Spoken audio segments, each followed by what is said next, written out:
ಎಲ್ಲ 5 corporation separate ಆಗಿ ಅವ್ರದೇ ಆದಂತ ಬಜೆಟ್ ತಯಾರನ್ನು ಮಾಡ್ಕೊಂಡಿದ್ದಾರೆ.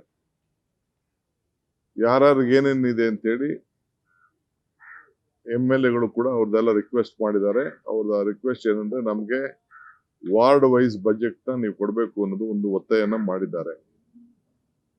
ಒಂದು ಹೊಸ ವಿಶೇಷವಾದಂತ ತೀರ್ಮಾನಕ್ಕೆ ನಾವೆಲ್ಲ ಬೆಂಗಳೂರು ನಗರದವರೆಲ್ಲ ಏನ್ ಹೇಳಿದ್ದಾರೆ ಮತ್ತು ನಾನು ಒಪ್ಕೊಂಡಿದ್ದೇನೆ ಅಂದ್ರೆ ಈ ಫುಟ್ಪಾತ್ಗೆ ಒಂದು ಹೊಸ ಪಾಲಿಸಿ ತರಬೇಕು ಅಂತ. ನಾಗರಿಕರು ಈ ಫುಟ್ಪಾತ್ ಅಲ್ಲಿ ಓಡಾಡಕ್ಕೆ ಎಲ್ಲ ತೊಂದರೆ ಆಗ್ತಾ ಇದೆ. ಬಹಳ ಇನ್ವೆಸ್ಟ್ಮೆಂಟ್ ಮಾಡಿ ಫುಟ್ಪಾತ್ ಮಾಡಿಸಿರ್ತೀವಿ. ಅಲ್ಲೆಲ್ಲ ಕೂಡ ಈ ಸ್ಟ್ರೀಟ್ ವೆಂಡರ್ಸ್ ಎಲ್ಲ ಕೂಡ ಗಾಡಿಗಳು ನಿಲ್ಸ್ಕೊಳ್ಳೋದು, ವ್ಯಾಪಾರ ಮಾಡೋದು ಈ ರೀತಿ ಆಗ್ತಾ ಇದೆ. ಅದಕ್ಕೆ ನಿಗದಿಯಾದಂತ ಜಾಗಗಳನ್ನ ವೆಂಡರ್ಸ್ಗೆ ಫಿಕ್ಸ್ ಮಾಡಬೇಕು.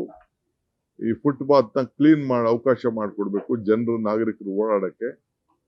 ಇವ್ರು ಸ್ವಂತ ಯಾರೋ ಒಬ್ರು ವ್ಯಾಪಾರಕ್ಕೋಸ್ಕರ ಇಡೀ ಆ ಫುಟ್ಪಾತೆ ಓಡಾಡಕ್ಕಾಗದೆ ತಿರ್ಗಾ ರೋಡ್ಗೆ ಬರೋದು ಇವೆಲ್ಲ ಆಗ್ತಾ ಇದೆ. ಇದನ್ನ ನಿಲ್ಲಿಸ್ಬೇಕು ಅಂತೇಳಿ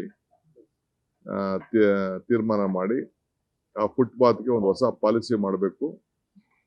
ಮತ್ತು ಮೇಜರ್ ಎಲ್ಲೆಲ್ಲಿ ಅವರು ಇಟ್ಕೊಳ್ಬೇಕು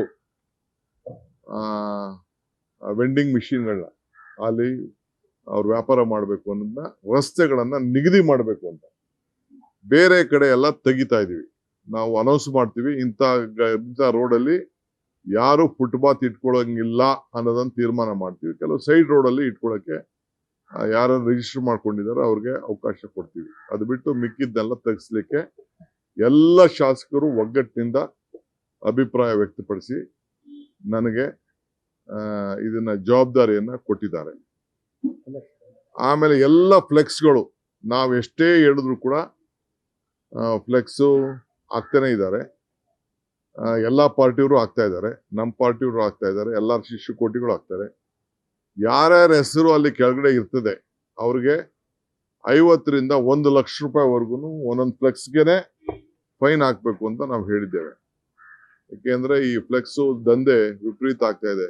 ಬರ್ತಡೇ, ಆ ಬರ್ತಡೇ, ಈ ವಿಶಸ್ಸು, ಆ ವಿಶಸ್ಸು ಅಂತೇಳಿ ಗೌರ್ಮೆಂಟ್ ಏನಾದ್ರು ಒಂದು ಇತ್ತು ಅಂದ್ರೆ ಅದಕ್ಕೊಂದು ಸ್ಟ್ರೀಮ್ ಲೈನ್ ಇದೆ, ಅದು ಲೆಕ್ಕಾಚಾರ ಇದೆ, ಅಡ್ವರ್ಟೈಸ್ಮೆಂಟ್ ಬೋರ್ಡ್ಸ್ ಇದೆ, ಅದನ್ನ ಬೇಕಾದ್ರೆ ತೆಗೆದುಕೊಂಡು ಯಾರು ಬೇಕಾದ್ರೂ ಮಾಡ್ಬೋದು. ಅದು ಬಿಟ್ರೆ ಬೇರೆ ಎಲ್ಲೂ ಕೂಡ ಹಾಕ್ಲಿಕ್ಕೆ ಅವಕಾಶ ಇಲ್ಲ. ಸೊ ಫ್ಲೆಕ್ಸ್ಗೆ ನಾನು ಇವತ್ತೇ ಮತ್ತೆ ನಾನು ಜಾಗೃತಿಯನ್ನ ಎಲ್ಲರಿಗೂ ಹೇಳ್ತಾ ಇದ್ದೀನಿ, ಎಲ್ಲಾ ಕಾರ್ಯಕರ್ತರು, ಎಲ್ಲಾ ಪಕ್ಷದವ್ರಿಗೂ ಹೇಳ್ತಾ ಇದ್ದೀನಿ. ನೀವು ಹಾಕಿ ಅನುಭವಿಸಿ ನೋಡಿ, ಗೊತ್ತಾಗ್ತದೆ. ನಾವು ಪೊಲೀಸ್ ಅವ್ರಿಗೂ ಹೇಳಿದೀವಿ, ಪೊಲೀಸ್ಗೂ ರೆಸ್ಪಾನ್ಸಿಬಿಲಿಟಿ ಕೊಟ್ಟಿದ್ದೀವಿ, ನಮ್ಮ ಕಾರ್ಪೊರೇಷನ್ ರೆಸ್ಪಾನ್ಸಿಬಿಲಿಟಿ. ಪೊಲೀಸ್ ಅವರು ನಮ್ಮ ಕಾರ್ಪೊರೇಷನ್ ತಿಳಿಸುವಂಥದ್ದು. ಸೊ ಅದಕ್ಕೆ ಏನ್ ಬೇಕೋ ಕಾನೂನು ಪ್ರಕಾರ ತೆಗೆದುಕೊಂಡು ಬೆಂಗಳೂರು ಬ್ಯೂಟಿನ ಫ್ಲೆಕ್ಸ್ ಕಟ್ಟೋದ್ರಿಂದ ಹಾಳು ಮಾಡ್ತಾ ಇದೀವಿ ಅಂತೇಳಿ ಅವ್ರ ಮೇಲೆ ಕೇಸ್ ತೆಗೆದುಕೊಳ್ಳುವಂತ ಕೆಲಸಕ್ಕೆ ಮಾಡ್ತೀವಿ. ಆಮೇಲೆ ಈ ವೆಂಡರ್ಸ್ ಯಾರು ಕೂಡ RTL ಮತ್ತು ಸಬ್ RTL ರೋಡಲ್ಲಿ ಯಾರು ಕೂಡ ಇನ್ನು ಅಂಗಡಿ ಇಡ್ಲಿಕ್ಕೆ ಬಿಡುವುದಿಲ್ಲ. ಅವರೆಲ್ಲರೂ ಕೂಡ ಈಗೇನೆ. ಆಮೇಲೆ ಕೆಲವ್ರು ಏನ್ ಮಾಡ್ತಾರೆ ಅಂದ್ರೆ ರಾತ್ರಿ ಹೊತ್ತು ಹಗಲೊತ್ತು ಮಾಡ್ಬಿಟ್ಟು ರಾತ್ರಿ ಹೊತ್ತು ಏನಾದ್ರು ಕಟ್ಬಿಟ್ಟು ಹೊರಟೋಗಿರ್ತಾರೆ. ಅಂತದೆಲ್ಲ ಕೂಡ ಪ್ಯಾಕ್ ಮಾಡ್ಕೊಂಡು ಹೋಗ್ತಾ ಇರ್ತಾರೆ. ರಾತ್ರಿ ಹೊತ್ತು ಯಾರು ಆತರ ಗಾಡಿಗಳನ್ನ ಮೇನ್ ರೋಡಲ್ಲಿ ನಿಲ್ಸ್ಬಿಟ್ಟು ಈ ಎಳ್ನೀರು ಇರ್ಬೋದು, ತರಕಾರಿ ಇರ್ಬೋದು ಮುಚ್ಚಿಬಿಟ್ಟು ಹೋಗ್ತಿರ್ತಾರೆ. ಎಂತ ಕೂಡ ಕಾರ್ಪೊರೇಷನ್ ಅದು ಎತ್ಕೊಂಡು ಹೋಗ್ತಾ ಇದ್ದಾರೆ. ಈಗ ನೀವು ಜಾಗೃತಿಯಾಗಿರ್ಬೇಕು ಅಂತ ನಾನು ಹೇಳ್ತಾ ಇದ್ದೀನಿ. ಆಮೇಲೆ ವೆಂಡರ್ಸ್ಗೆ ನಾವು ಸುಮಾರು ಜನ ರಿಜಿಸ್ಟರ್ ಮಾಡ್ಕೊಂಡಿದ್ದಾರೆ. 60,000 ಜನ ರಿಜಿಸ್ಟರ್ ಇದ್ದಾರೆ. 30,000 ಜನ ತಳ್ಳೋ ಗಾಡಿ ಬೇಕು, ನಮ್ಗೆ ವೆಹಿಕಲ್ಸ್ ಬೇಕು ಅಂತ ರಿಕ್ವೆಸ್ಟ್ ಮಾಡಿದ್ದಾರೆ. ಅದಕ್ಕೆ ಟೆಂಡರ್ ಕರಿತಾ ಇದೀವಿ. ಅಂತವ್ರಿಗೆ ಬಂದು ರೋಡಲ್ಲಿ ವ್ಯಾಪಾರ ಮಾಡಿಕೊಂಡು ಸೈಡಲ್ಲಿ ನಿಂತ್ಕೊಂಡು ಹೋಗೋದಕ್ಕೆ ಅವಕಾಶ ಮಾಡಿಕೊಡ್ತೀವಿ.